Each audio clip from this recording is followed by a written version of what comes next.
students, today we are going to start our new chapter, our first chapter of accountancy, which is Introduction to Accounting.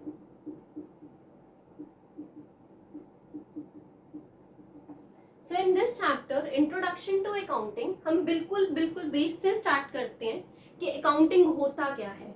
आपके लिए बिल्कुल एक नई चीज है अकाउंटिंग के बारे में पढ़ना।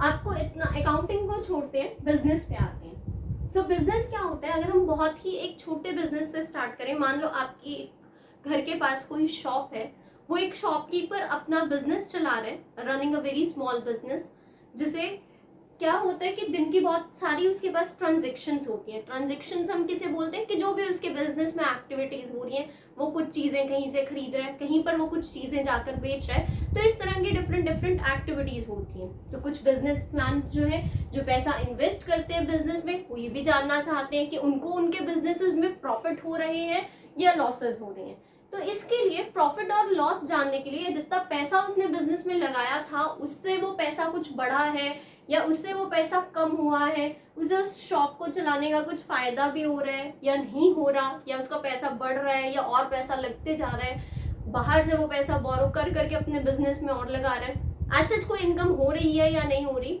इन सब चीजों को कैलकुलेट हमें करना पड़ता है टाइम टू टाइम। हर बिजनेसमैन जानना चाहता है कि मान लो उसने अपने बिजनेस में 50,000 रुपए से, which is a very small amount in business, investment करी थी। इस इन्वेस्टमेंट से उसे कुछ प्लस में भी आया या कुछ माइनस में ही गया, इतना तो जानने का इंटरेस्ट सबको होगा। आप भी अपने पास अगर पॉकेट मनी रखते हो तो आप सोचते हो चलो मैं 10-10 रुपए के हिसाब से पैसा कुछ जोड़ना शुरू करता हूँ। आप 10-10 रुपए के हिसाब से जब पैसा जोड़ना शुरू करोगे तो एक टाइम बाद, यानी कि कुछ टाइम बाद, 6 महीने बाद, साल बाद, आपको ये होगा कि देखता हूँ मेरे पास 10-10 रुपए करके कितने पैसे इकट्ठे हो गए हैं। तो उसके लिए भी आपको कुछ कहीं पर, या तो आपके पास वो पैसे पड़े रहे तो आप उनको काउंट कर सकते हो, या फिर बिजनेस जहां पर आप इतना पैसा एक साथ अपने पास नहीं रख सकते, या जहां पर पैसा सर्कल में घूमता है, वहां पर इन चीजों को अगर हम कहीं पर लिख लें, रिटन फॉर्म में रख लें, तो शायद हमारे लिए थोड़ी ज्यादा चीजें आसान हो जाएंगी।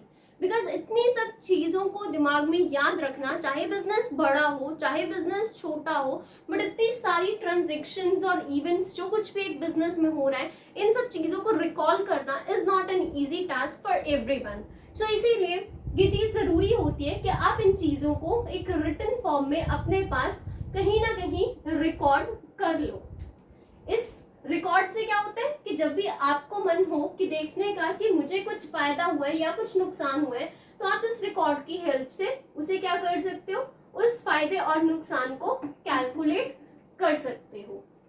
तो इसी चीज को, ये जो आप रिकॉर्ड रख रहे हो रिटन फॉर्म में, इसी चीज को हम बोलते हैं अकाउंटिंग। और हम ये भी कह सकते हैं कि अकाउंटिंग जो होती है ये बिजनेस की ही लैंग्वेज होती है। It is a language of a business. क्यों? क्योंकि ये बिजनेस के ही रिजल्ट्स को कम्युनिकेट कर रही है जो भी बिजनेस से रिलेटेड इंटरेस्टेड लोग हैं, चाहे वो पर्सन जिसने पैसा लगाया, चाहे वो पर्सन जो उस बिजनेस में काम कर रहा है, एज एन एम्प्लॉय वहां पर वर्क कर रहा है, वो पर्सन जिसने उस बिजनेस में पैसा लोगों को उधार पर दिया हुआ है, वो पर्सन जो वहां पर गुड सप्लाई कर रहा है, सोसाइटी जो आपसे वैसे ही रिलेटेड होती है। ठीक है, तो डिफरेंट पर्सन्स आते हैं जो कहीं ना कहीं आपके बिजनेस से लिंक्ड हैं और आपके बिजनेस की फाइनेंशियल पोजीशन को जानना चाहते हैं। तो उनके लिए अकाउंटिंग एक लैंग्वेज का काम करती है जो कि उनको ये बताती है कि ये बिजनेस किसी तरीके से फायदे में चल रहा है या नुकसान में चल रहा है। तो इसके बारे में अब हम अकाउंटिंग के बारे में डिटेल में पढ़ते हैं। So this was the meaning and the introductory part of accounting, जहां से हमने एक पॉइंट निकाला कि अकाउंटिंग हमारे बिजनेस की लैंग्वेज होती है। उसके बाद जो इंपॉर्टेंट चीज आती है which is the definition of accounting. Meaning आप अपनी लैंग्वेज में कैसे भी लिख सकते हो। बेटर यही होता है कि अब हम चीजों को क्रैम करने के बजाय, लर्न करने के बजाय समझ के अपनी लैंग्वेज में लिखना शुरू कर दें। As we are studying in a very high class, so हमें अंडरस्टैंडिंग की ज्यादा जरूरत होती है इंस्टेड ऑफ क्रैमिंग और लर्निंग। तो मीनिंग आप अपनी लैंग्वेज में लिखो तो बहुत अच्छी बात है।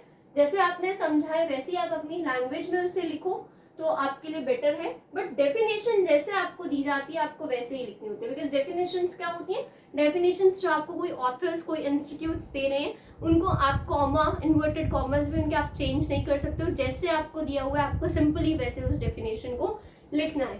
तो ये आज जो हम अकाउंटिंग के लिए डेफिनेशन पढ़ने जा रहे हैं, this is given by American Institute of Certified Public accountants. American Institute of Certified Public Accountants ने अकाउंटिंग को क्या बताया है, that accounting is an art of recording,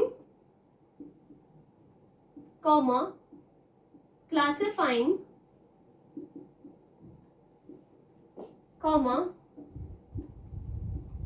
summarizing one by one. I'll let you know कि ये होता क्या है।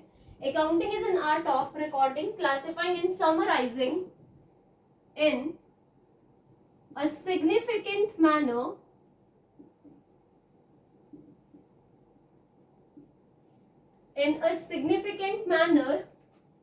and in the terms of money, transactions and events which are in part at least of a financial character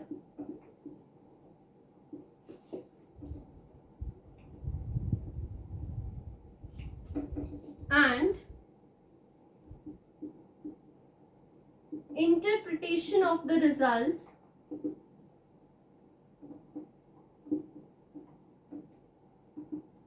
thereof, inverted commas close. So American Institute of Certified Public Accountants ने ये definition दी है। उन्होंने कहा है कि accounting is an art of recording, classifying and summarising in a significant manner and in terms of money transactions and events which are in part at least of financial character and interpretation of the results thereof. तो उन्होंने क्या बताया है accounting को, उन्होंने कहा है accounting एक आर्ट है, एक कला है। आर्ट जो होती है ये सबके लिए इम्पोर्टेंट होती है, सब में कोई ना कोई आर्ट होती है, कोई ना कोई हिडन टैलेंट्स होते हैं। कईयों को वो बहुत अच्छे से पता चल जाते हैं, कईयों को वो बहुत लेट पता चलते हैं। वो आर्ट कैसी भी हो सकती है, वो आर्ट सिंगिंग की हो सकती है, डांसिंग की हो सकती है, आपकी बुक्स आपकी लिखने की हो सकती है, ठीक है, राइटिंग की हो सकती है। In the same manner accounting का काम भी हर कोई नहीं कर सकता, ये भी वही पर्सन कर सकता है जिसे बहुत अच्छे से अकाउंटिंग की नॉलेज हो या बहुत ज्यादा एक्सपर्टाइज हो। सो इसे भी एक आर्ट बताया गया कि जितना ज्यादा आप इसे, आर्ट में क्या होता है, सिंगिंग में क्या है, जितनी ज्यादा प्रैक्टिस करते जाओगे उतने अच्छे सिंगर बनते जाओगे। अकाउंटिंग में भी ऐसे ही है, जितनी ज्यादा अकाउंट्स की नॉलेज लेते जाओगे, इस काम को करते जाओगे, अकाउंटिंग के काम को, उतने ज्यादा इस काम में एक्सपर्ट बनते जाओगे। सो इसीलिए अकाउंटिंग को उन्होंने बताया कि इट इज एन आर्ट। कैसी आर्ट? ट्रांजेक्शन्स को रिकॉर्ड करने की। अब ये जो रिकॉर्डिंग का काम होता है, ये रिकॉर्डिंग का काम बिजनेस में जो कुछ भी हो रहा है उन सब चीजों को, उन सब ट्रांजैक्शंस को हम रिकॉर्ड करते हैं। लेकिन एक बात याद रखना, बिजनेस में हम सिर्फ और सिर्फ फाइनेंशियल ट्रांजैक्शंस ही रिकॉर्ड करते हैं। तो बिजनेस में बेसिकली दो तरीके की ट्रांजैक्शंस होती हैं, एक फाइनेंशियल होती है और एक नॉन फाइनेंशियल होती है। Financial related to money, non financial which is not related to money. तो आप बिजनेस में इन ट्रांजैक्शंस को रिकॉर्ड नहीं करते, आप बिजनेस में सिर्फ फाइनेंशियल ट्रांजैक्शंस को ही रिकॉर्ड करते हो। अब ये जो रिकॉर्डिंग का काम होता है, ये जिस बुक में होता है उसे बोला जाता है जर्नल, और उसी का एक और नाम है, that is books of original entry. तो जर्नल और बुक्स ऑफ ओरिजिनल एंट्री इसी के ही नाम है दूसरा, जहां पर आप सबसे पहले जो भी बिजनेस में फाइनेंशियल ट्रांजैक्शन हो रही है उसे रिकॉर्ड कर रहे हो, वो भी कैसे रिकॉर्ड कर रहे हो, in the form of money, पैसे की फॉर्म में, money transactions and events. Money का मतलब है पैसे की फॉर्म में ट्रांजेक्शन। ऐसे नहीं लिखना कि मैंने 5 चेयर्स ली हैं, मैंने 4 टेबल लिए हैं, मैंने 3 व्हाइट बोर्ड्स लिए हैं, ठीक है। इस तरीके की आपको इन्फॉर्मेशन नहीं लिखनी। आपको क्या इन्फॉर्मेशन लिखनी है कि चेयर्स मेरी 5000 के आई, टेबल्स मेरे 6000 के आए और बोर्ड्स मेरे 2000 के आए। आपको in the form of money उन ट्रांजेक्शन्स को सबसे पहले रिकॉर्ड करना है, और रिकॉर्ड किस में करना है, जर्नल में।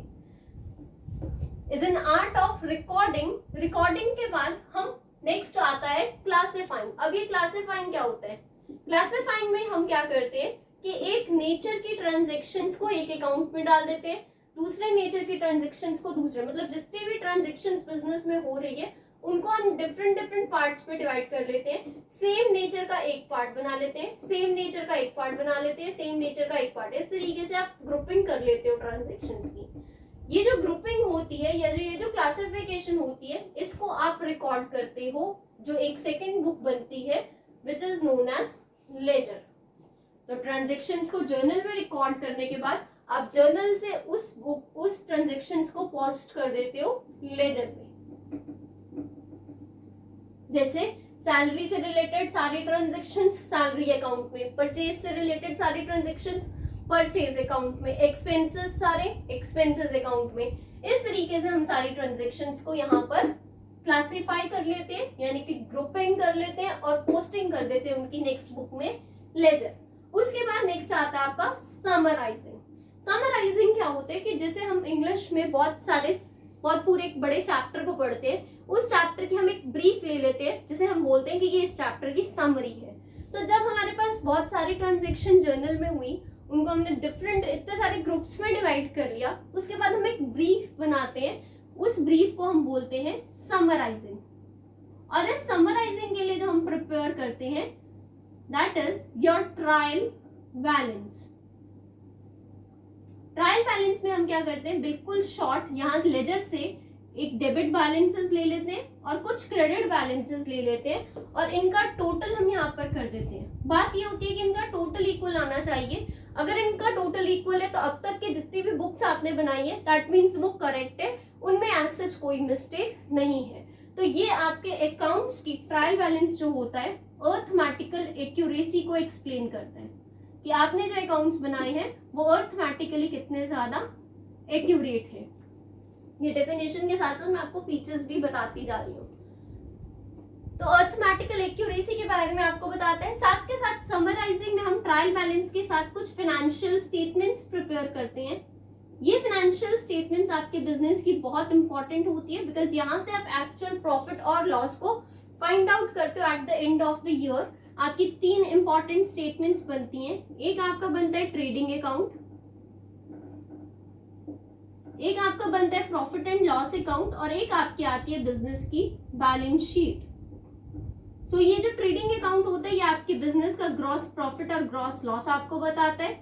P&L अकाउंट आपके बिजनेस का नेट प्रॉफिट और नेट लॉस आपको बताता है। बैलेंस शीट आपको आपके बिजनेस की फाइनेंशियल पोजीशन बताती है, या फिर हम कह सकते हैं कि position of asset and liabilities आपको ये एक्सप्लेन करती है। तो ये काम होता है समराइजिंग में इन अ सिग्निफिकेंट मैनर, मतलब बहुत इंपॉर्टेंट वे से। किसकी फॉर्म में, पैसे की फॉर्म में, ट्रांजेक्शन्स की फॉर्म में और इवेंट्स की फॉर्म में, जो कि सिर्फ और सिर्फ फाइनेंशियल कैरेक्टर की होनी चाहिए, नॉन फाइनेंशियल नहीं होनी चाहिए। And interpretation of the results, interpretation का काम होता है इसके बाद। इंटरप्रिटेशन का मतलब होता है एनालिसिस, और उससे जो कुछ भी आपके पास कॉन्क्लूजन्स निकल रहे हैं, उन कॉन्क्लूजन्स को आप क्या करते हो, बिजनेस से रिलेटेड जितनी भी इंटरेस्टेड पार्टीज होती हैं, उनको उन रिजल्ट्स को कम्युनिकेट कर दिया जाता है। तो American Institute of Certified Public Accountants ने एक्सप्लेन किया है that accounting is an art of recording, classifying and summarizing in a significant manner and in terms of money transactions and events which are in part at least of financial character and interpretation of the results thereof. कि business में जितनी भी transaction हो रही है, चाहे वो financial है चाहे वो नॉन फाइनेंशियल है, आप सिर्फ फाइनेंशियल को लोगे, उनको सबसे पहले करोगे रिकॉर्ड जर्नल में, और वो भी पहले पैसे की फॉर्म में कन्वर्ट करोगे, तब उसको आप जर्नल में यानी कि बुक्स ऑफ ओरिजिनल एंट्री में रिकॉर्ड करोगे। एक और बात ध्यान रखना कि जब हम ये books of original entry prepare करते हैं, तो अगर तो आपके बिजनेस का साइज छोटा है, स्मॉल बिजनेस है जहां पर नंबर ऑफ ट्रांजेक्शन्स भी स्मॉल ही होती हैं, वहां पर आप जर्नल बनाते हो। जो बिग बिजनेसेस होते हैं, लार्ज बिजनेसेस होते हैं, जहां पर आपकी नंबर ऑफ ट्रांजेक्शन्स कैसी होती हैं, ज्यादा होती हैं, नंबर ऑफ ट्रांजेक्शन्स ज्यादा होंगी तो आपकी जर्नल की बुक उनके लिए छोटी पड़ जाती है। तो इसमें जर्नल के साथ साथ हम एक और बुक लेते हैं जिसे बोलते हैं सब्सिडरी बुक्स। ये सब्सिडरी बुक्स आपकी 7 to 8 सब्सिडरी बुक्स होती हैं जो हम प्रिपेयर करते हैं, जिनमें हम अपनी बाकी की ट्रांजेक्शन्स को रिकॉर्ड करते हैं। क्योंकि जब आपका बिजनेस का साइज बड़ा होता है तो ट्रांजेक्शन्स भी ज्यादा होती हैं, तो जर्नल के साथ साथ कुछ सब्सिडरी बुक्स प्रिपेयर कर ली जाती है। ये सब्सिडरी बुक्स आपकी 7 to 8 सब्सिडरी बुक्स होती हैं, जिसमें सबसे पहले आपकी आती है परचेज बुक। परचेज से सारी रिलेटेड ट्रांजेक्शन्स यहाँ पर आ जाती हैं। क्रेडिट परचेजेस से सेल्स बुक, क्रेडिट सेल्स की सारी ट्रांजेक्शन्स यहाँ पर आती हैं। कैश बुक जिसमें आपकी सारी कैश की रिलेटेड ट्रांजेक्शन्स आ जाती हैं। तो cash book, purchase book, sales book, bills receivable book,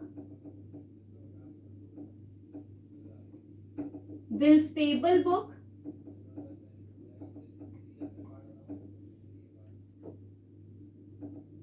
cash book, purchase book, sale book, bills receivable book, bills payable book. Next is journal proper. इसमें जो रेस्ट ऑफ द ट्रांजेक्शन्स जो आपकी कहीं पर भी नहीं आती वो आपकी जर्नल प्रॉपर में जाती है।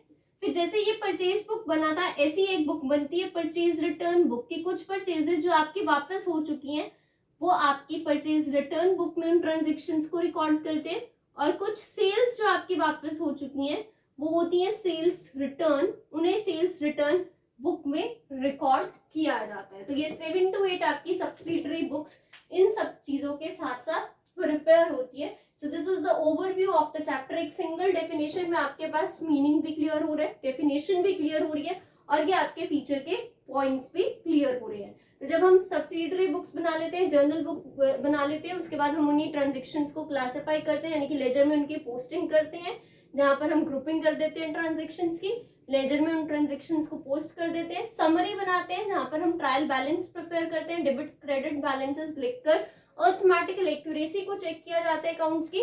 उसके साथ ही हम फाइनेंशियल स्टेटमेंट्स बना लेते हैं जो कि एंड ऑफ द ईयर बनती हैं, जिसमें ट्रेडिंग अकाउंट आता है, P&L अकाउंट आता है, बैलेंस शीट आती है। ट्रेडिंग अकाउंट आपके बिजनेस का ग्रॉस प्रॉफिट ग्रॉस लॉस आपको बताता है, P&L अकाउंट आपके बिजनेस का नेट प्रॉफिट नेट लॉस बताता है, और बैलेंस शीट आपको आपके बिजनेस की फाइनेंशियल पोजीशन यानी कि position of assets and liabilities को डिफाइन करती है। जो भी यहाँ से रिजल्ट्स आते हैं उन रिजल्ट्स को हम जितनी भी बिजनेस की कंक्लूजन्स निकाल के रिजल्ट्स को जितने भी बिजनेस से रिलेटेड इंटरेस्टेड पार्टीज है, whether they are the internal parties और whether they are the external one, उनको इन रिजल्ट्स को एक्सप्लेन किया जाता है। इन पार्टीज के बारे में और अकाउंटिंग साइकिल के बारे में we will discuss it in our next video. So here we have covered the meaning, the introduction, the definition and the features of accounting. I hope the video will be clear to you. So thank you class. Now I am ending the video, and in next video we will discuss accounting cycle and interested parties and the branches of accounting. Thank you so much.